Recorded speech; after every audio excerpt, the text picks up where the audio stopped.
नमस्कार, गोरखपुर न्यूज में आप सभी का स्वागत है। मैं हूं मोहम्मद तबरेज सिद्दीकी। गोरखपुर में सुहेल देव भारतीय समाज पार्टी की ओर से खोराबार स्थित Deoria bypass road little flower polytechnic के पास एक निजी लॉन में भव्य युवा भविष्य सम्मेलन आयोजित किया गया। सम्मेलन का उद्देश्य युवाओं की भागीदारी बढ़ाना और उन्हें पार्टी की नीतियों और भविष्य की योजनाओं से जोड़ना रहा। कार्यक्रम के मुख्य अतिथि सुबह सपा के राष्ट्रीय प्रमुख महासचिव एवं उत्तर प्रदेश सरकार के पूर्व राज्य मंत्री डॉक्टर अरविंद राजभर रहे। सम्मेलन का आयोजन पार्टी के राष्ट्रीय प्रभारी युवा मंच एवं रुद्रपुर विधानसभा प्रभारी शेखर गुप्ता ने किया, जिसमें बड़ी संख्या में युवाओं ने हिस्सा लिया। इस दौरान पार्टी नेतृत्व प्रधानमंत्री नरेंद्र मोदी और मुख्यमंत्री योगी आदित्यनाथ के नेतृत्व को मजबूत करने का संदेश भी दिया गया। इस संबंध में गोरखपुर न्यूज से बात करते हुए सुबह सपा के पूर्व मंत्री डॉक्टर अरविंद राजभर, राष्ट्रीय प्रभारी युवा मंच शेखर गुप्ता ने कहा, बहुत दूर दूर के लोग नहीं हैं, ये यहीं आसपास के ही लोग हैं जो 5-10 किलोमीटर सराउंडिंग में हैं। और यह युवा भविष्य सम्मेलन सुहेल देव भारतीय समाज पार्टी के युवा मोर्चा के जो माननीय प्रभारी जी हैं, माननीय प्रदेश अध्यक्ष जी हैं, माननीय प्रभारी श्री शेखर गुप्ता जी हैं और माननीय प्रदेश अध्यक्ष श्री रुद्रराजन राजभर जी हैं। युवा मोर्चा के नेतृत्व में यह दूसरा कार्यक्रम है। एक पहल किया जा रहा है कि युवाओं को सही दिशा दिया जाए। जो युवाओं की बात कोई पार्टी नहीं करती है, जबकि वोट सबको चाहिए।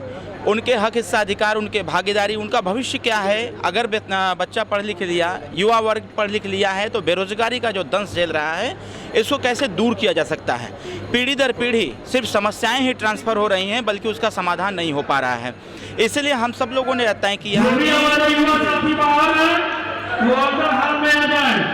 इसीलिए हमने तय किया है कि हम जनपदवार जाएंगे और लोगों को बताएंगे और लोगों को बता करके उनको जागरूक करेंगे। ग्रामीण स्तर तक जाएंगे, उनको बताएंगे कि सुहेल देव भारतीय समाज पार्टी चाहती है कि उत्तर प्रदेश में जो बेरोजगार युवा हैं उनको रोजगार प्राप्त हो। रोजगार प्राप्ति का सिर्फ बताएंगे नहीं, उनको यह भी बताएंगे कि रोजगार तभी हमको प्राप्त होगा जब लघु और कुटीर उद्योग ब्लॉक स्तर पर स्थापित होगा और हमारे प्रदेश का युवा यहीं पर कार्य करेगा। और यहाँ पर जब रह करके कार्य करेगा, पैसा कमाएगा तो अपने बच्चों को भी पढ़ाएगा, अपने परिवार का योगोपार्जन भी करेगा और परिवार कहीं ना कहीं सशक्त भी होगा। इसके साथ साथ हम लोगों की मंशा ये है कि आने वाले समयों में, अगर वर्तमान समय में शिक्षा बहुत महत्वपूर्ण है, तो उसी प्रकार से आने वाले समयों में तय किया जाएगा कि लड़के और लड़की की पढ़ाई निःशुल्क हो। ऐसी व्यवस्था लाई जाए कि उत्तर प्रदेश और देश की सरकार मिलकर के लड़के और लड़कियों की पढ़ाई को निःशुल्क करावें, ताकि बच्चे स्कूल की तरफ मूव करें और बिना पैसे में वो पढ़ने का कार्य करें। इसके साथ साथ जिस प्रकार से आप लोग हमलावर हैं, ऐसे में उनको एक लाइन में कैसे परिभाषित करेंगे? अरे भाई देखिए, हमलावर नहीं हैं, हम उनको यह बताने का प्रयास कर रहे हैं कि आप जो दिशा विहीन हो गए हैं, आप जो सत्ता के सामने घुटना टेक दिए हैं, कृपया उठिए और उठ करके नौजवानों की बात करिए। उठ करके महिलाओं का जो 37% आरक्षण है उस पर वार्ता करिए। बच्चों को रोजगार कैसे मिलेगा इस पे बात करिए। इसीलिए बस एक लाइन में कहना चाहते हैं हम कि कम से कम हम लोगों के द्वारा जो ट्वीट किए जा रहे हैं, कम से कम उससे भी तो सीख लीजिए कि हम करना क्या है। रिजल्ट देखा, उसमें अभी कई लोग उस पर टिप्पणी कर रहे हैं, आपने भी देखा होगा। देखिए, रिजल्ट आ गया है। टिप्पणी करने वाले लोगों को क्या पता है कि क्या सिचुएशन क्रिएट हुई है, और टिप्पणी करने वाले लोगों को हम बाजा बजा करके नहीं बताना चाहते हैं। जो बच्चा पढ़ाई लिखाई से पीछे है वो सेलेक्ट नहीं हो सकता। जुगाड़ लगा करके समाजवादी पार्टी की तरह जुगाड़ लगा करके हजारों हजार नौजवानों को नहीं भर्ती किया सकता। आज योगी जी की सरकार में सब कुछ ट्रांसपेरेंट है। आप पढ़ोगे, लिखोगे, एग्जाम में बैठोगे, क्वालिफाई करोगे, स्वाभाविक तौर पर आगे बढ़ोगे। किसी मंत्री के, किसी विधायक के, किसी सांसद के कलम से कोई दरोगा और सिपाही नहीं बन सकता है। पॉलिसी बदली है, सिस्टम बदला है, सारी चीज़ें धरातल पर दिख रही हैं। इसलिए मैं बस यही कहना चाहूँगा, रिजल्ट में भी ऐसा नहीं है कि हमारे कम्युनिटी के लोग नहीं हुए हैं। पूर्व में जो रिजल्ट आया था उसमें हमने स्वतः, हमारे करीब 8-10 लड़के इंटरव्यू से छूट गए थे, उनको कराया गया। लेकिन पेपर लीक क्यों हो रहे हैं? कहाँ पेपर? दरोगा का पेपर लीक हुआ क्या? तमाम पेपर लीक हुए हैं। जब पेपर लीक करने वाले कौन लोग हैं ये भी तो बताइए हमको। पेपर लीक करने वाले वही पुराने साथियों के साथी हैं जो लोग अपनी आदत से बाज नहीं आ रहे हैं, जो लोग यह समझते हैं कि सिस्टम हम फाड़ के ही रखेंगे। तो बच्चों के भविष्य से के साथ खिलवाड़ तो वही सब जोड़ेंगे अपने जी युवाओं को जैसे जिस हिसाब से आप बात कर रहे हैं, हाँ, शिक्षा की बात कर रहे हैं, तो समाज में देख ही रहे हैं कितना पीछे है समाज। हम लोग तो चाह रहे हैं, इसलिए जो कैसे जोड़ेंगे गरीब तबके को, जानते हैं? हम लोग चाह रहे हैं कि देश स्तर पर ऐसी व्यवस्था बनाई जाए कि कक्षा 1 से लेकर 5 तक सारे कॉन्वेंट विद्यालय बंद कर दिए जाएं। सरकार तय करे।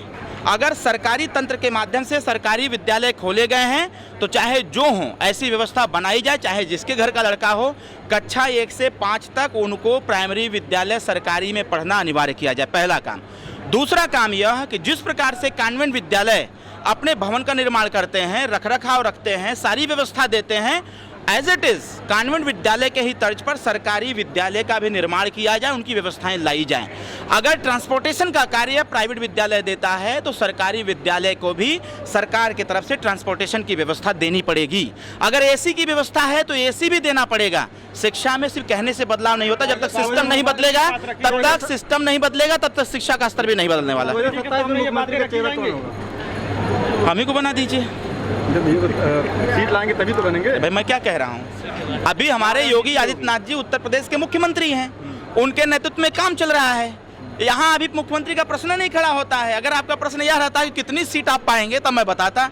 हमारे योगी जी पक्का रथ यात्रा आ गया ना, बी वाला आ गया ना, आगरा में कुटाई भी हुआ है। रथ यात्रा मैंने इसी गोरखपुर से मैंने बोला था कि आप देखिएगा, जिस व्यक्ति को हम सब लोगों ने कहा कि ये एसी वाले नेता हैं, कमरे में पीसी करने वाले नेता हैं, एक दिन ऐसा मजबूर कर दूंगा कि उनको अपना रथ होत लेकर के बाहर निकलना पड़ेगा। धन्यवाद देता हूं आपको जानकारी देने के लिए। वही एसी और पीसी वाले नेता ने आपको 24 में 62 से 33 पर वो लेकर आए, उसी रणनीति से, पीडीए की रणनीति से। और सपा का कहना है कि पीडीए ही एनडीए को। कौन सी रणनीति? पीडीए की फर्जी वाली रणनीति। संविधान की दुहाई देने वाले लोग संविधान को प्राथमिक विद्यालय से पढ़ने की बात क्यों नहीं करते? बताइए ना। संविधान की दुहाई देने वाले लोग, जब बंगाल में प्रचंड बहुमत से एनडीए की सरकार आई तो उनके सहयोगी मुख्यमंत्री ने इस्तीफा क्यों नहीं दिया? संविधान कहाँ चला गया था? आरक्षण के नाम पर आंख में धूल झोंकने वाले लोग आज आरक्षण की चर्चा क्यों नहीं करते? सामाजिक न्याय समिति की रिपोर्ट लागू करने की बात क्यों नहीं करते? ये फर्जी पीडीए के लोग जनता के आंख में धूल झोंक करके 24 में सरकार अधिक सीटें जीत गए, लेकिन अभी इसका दाल गलने वाला नहीं है। कि 27 लास्ट चुनाव होगा, इसके बाद चुनाव नहीं होगा, जनता वोट नहीं डाल पाएगी। ये अखिलेश जी का लास्ट चुनाव हो सकता है। अरे 29 में लोकसभा है। अखिलेश जी की वजह से ही चंदा चोरी उजागर हुई है, ऐसा कहना है उनका। हाँ, वो सही कह रहे हैं, हम तो चाह ही रहे हैं। तो आप लोग कहाँ थे? अरे भाई मैं भी तो यही कह रहा हूँ। मैं कहाँ कह रहा हूँ कि नहीं उजागर हुआ? उनके एजेंट ने वहाँ से सूचना दिया कि भैया काम हो गया है, अब इसको आप पटल पे लाइए। उनके एजेंट ने तो हो तो गया है। देखिए स्वाभाविक तौर पर है, एसआईटी ने जिस चीज का रिपोर्टिंग पेश किया, आधी जांच हो गई है। जो लोग दोषी थे वो जेल के अंदर हैं, बाकी जांच चल रही है। देखिए, ये युवा भविष्य सम्मेलन सुहेल देव भारतीय समाज पार्टी के युवा मंच और हमारी पूरी टीम के माध्यम से, सौजन्य से और सहयोग से, आशीर्वाद से ये कार्यक्रम आज सकुशल चल रहा है। बहुत ही अच्छी तरीके से कार्यक्रम चल रहा है। आप सभी को मैं बताना चाहूँगा कि युवा भविष्य सम्मेलन आज जनपद गोरखपुर में आयोजित है। 17 जुलाई आज का तारीख है और ये एलिवेट बैंक्वेट हॉल खोराबार स्थित है। यहाँ पर ये कार्यक्रम चल रहा है। इस कार्यक्रम का उद्देश्य ये है कि जिस प्रकार से आज युवा दिग्भ्रमित हो चुका है, जिस प्रकार से आज के समय में युवाओं को क्या करना है उसके बारे में ऐसा कोई प्लेटफॉर्म नहीं मिल पा रहा है। अगर कोई राजनीति करना चाहता है, कोई भी युवा, राजनीतिक भागीदारी उनकी बढ़नी चाहिए। तो इस प्रकार की सोच को लेकर के और तमाम सामाजिक मुद्दों पर हम लोग आज के इस मंच के माध्यम से लोगों तक चर्चा करेंगे और चर्चा के माध्यम से लोगों को जागरूक करने का काम करेंगे कि किस प्रकार से आप जग करके, एक युवा जग करके, सशक्त होकर के अपने गांव के लिए, अपने समाज के लिए, अपने ज़िले के लिए लड़ करके और उनका काम और उनके लिए मदद पहुंचा सकता है, उनको न्याय पहुंचा सकता है। जिस प्रकार से हम और हमारी पार्टी हर जिले में, हर प्रदेश में, हर अलग अलग क्षेत्र में जा करके लोगों तक मदद पहुंचाते हैं। हमारा प्रयास है कि हम अपने जैसा युवा साथी, अपने अरविंद भैया जैसा कोई अरविंद भैया हम बनाने का काम करें, माननीय ओम प्रकाश राजभर जी जैसा कोई ओम प्रकाश राजभर बनाने का काम करें, जो गांव-गांव जा करके अपने गांव से लेकर के अगल बगल के 2-4 गांव से लेकर अपने पंचायत क्षेत्र से लेकर के सभी क्षेत्रों में जा करके वहाँ की परेशानियों को सुनने का काम करें और ला करके हमें एप्लीकेशन या हमारे पार्टी के शीर्ष नेतृत्व को अपना एप्लीकेशन दे करके अपने गाँव में लोगों तक मदद पहुँचाने का काम करें। तो सप्ताह में सहयोगी हैं आप लोग, युवाओं को दिग्भ्रमित कर कौन रहा है? ये तो पहले से हुआ है।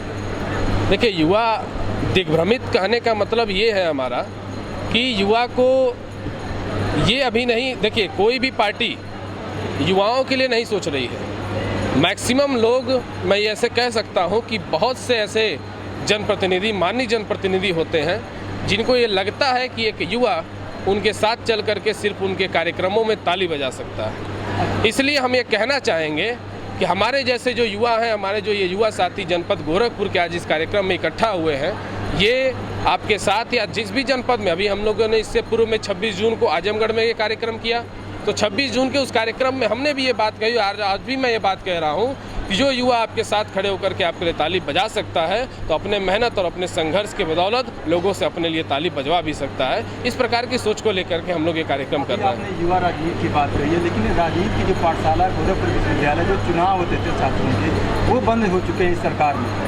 तो कैसे युवा निकलेगा, राजनीति कैसे होगी जब चुनाव ही नहीं होगा? देखिए, मेरा ये मानना है कि छात्र राजनीति तो जीवन में बहुत ज़रूरी है। हम लोगों को तो मौका नहीं मिला, लेकिन जो लोग कर रहे हैं उनके साथ मेरा सहयोग रहेगा। मैं और मेरी पूरी टीम उनके साथ खड़ी रहेगी। जिनको जहां हमारी आवश्यकता पड़ेगी याद करेंगे, हम और हमारी पूरी टीम, हमारी पार्टी उनके साथ चलने का पूरा प्रयास करेंगे। यानी कि छात्र संघ बहाली में आप सहयोग करेंगे? बिल्कुल, छात्र संघ चुनाव होना चाहिए। देखिए, क्यों होना चाहिए इसके बारे में भी मैं बताना चाहूँगा। छात्र संघ चुनाव, आप देखिए ना, राजस्थान में तमाम ऐसे छात्र नेता रहे हैं जो आज के समय में दहाड़ते हैं। आप राजस्थान चले जाइए, आप दिल्ली चले जाइए, आप अन्य जगह पर चले जाइए। उसी प्रकार से मेरा ये मानना है, व्यक्तिगत रूप में मैं अपनी बात कहूँ तो मेरा ये मानना है कि छात्र संघ चुनाव होने चाहिए। उससे जो छात्र के अंदर राजनीति की एक छवि छिपी हुई है वो हम लोगों के सामने आ सकेगा, जिसके माध्यम से क्षेत्र और जिले का विकास हो सकेगा।